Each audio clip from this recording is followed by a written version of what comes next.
सवाल आपसे सुनते हैं, बोलिए अपने। हल्ला नहीं करवा, सुनो ध्यान से।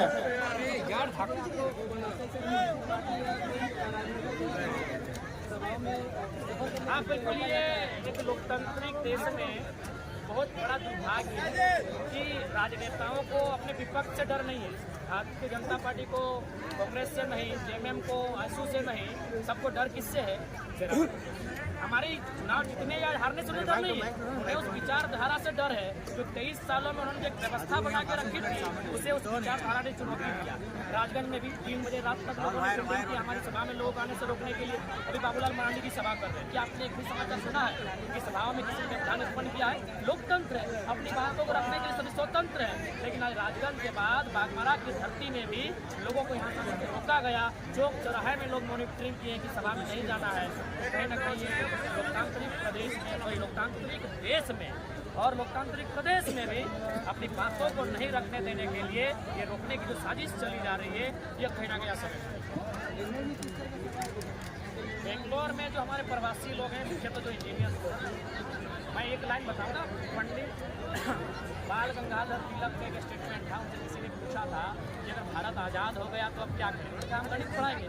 ठीक उसी प्रकार वो भले इंजीनियर हैं, लेकिन आज राज्य को उनकी ज़रूरत है, आज उनके दिमाग की जरूरत है, आज उनकी स्ट्रेटजी की जरूरत है इस राज्य को। इसलिए उन लोग से हम लोग भी कुछ गुण, कुछ रहस्य, कुछ जानकारी, कुछ स्ट्रेटजी तैयार करने के साथ।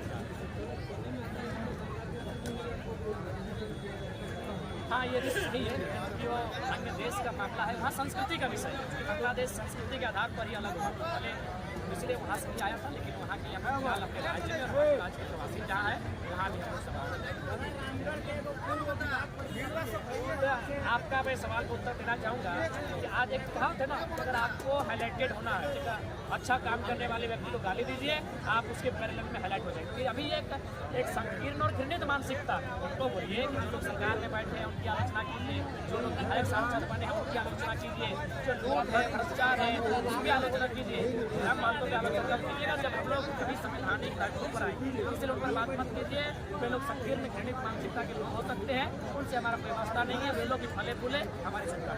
शिक्षा को लेकर एक सवाल है, दिल्ली का सरकारी स्कूल पूरा देखिए बहुत बड़ा है, लेकिन झारखंड का नेता स्कूल सरकारी स्कूल छोड़ के अपना स्कूल छोड़ रहा है, इस पर क्या कहेंगे? देखिए, इसका सबसे बड़ा कारण है कि जो भी हमारे नेतागण बहुत बड़ी पूंजी लगाते हैं चुनाव जीतने के लिए, इस बात का तो मानना होगा। जब वो एक बहुत बड़ी पूंजी लगाते हैं तो उस पूंजी को फिर से वो वापस पाना चाहेंगे, और वापस पाने के लिए उन्हें कुछ ऐसे हथकंडे अपनाने होंगे जिससे जनता का पैसा उनके पास आए। जनता को उन्होंने पैसा दिया, उन्होंने जनता को पैसा दिया है, चुनाव में 500 दिया, चाहे मुर्गा दिया, चाहे दारू दिया है।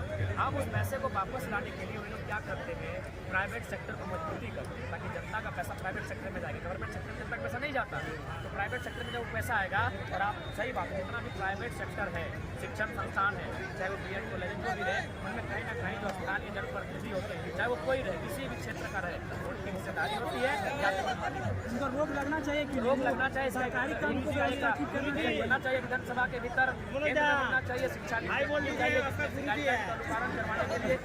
जैसे हम लोग एक गाइडलाइन अनुपालन करते हैं कि सांसद विधायक लाभ के पद पर नहीं होगा, तो उनका भी कोई स्कूल कॉलेज उनके नाम पे नहीं, सीधा पूछा कि संसद का नाम बताइए तो नहीं जानते। संसद सही बात है, लोग आते ही नहीं है, वे लोग ना यहाँ आते हैं ना दिल्ली में सवाल करते हैं, फिर 5 साल अपना पार करते हैं।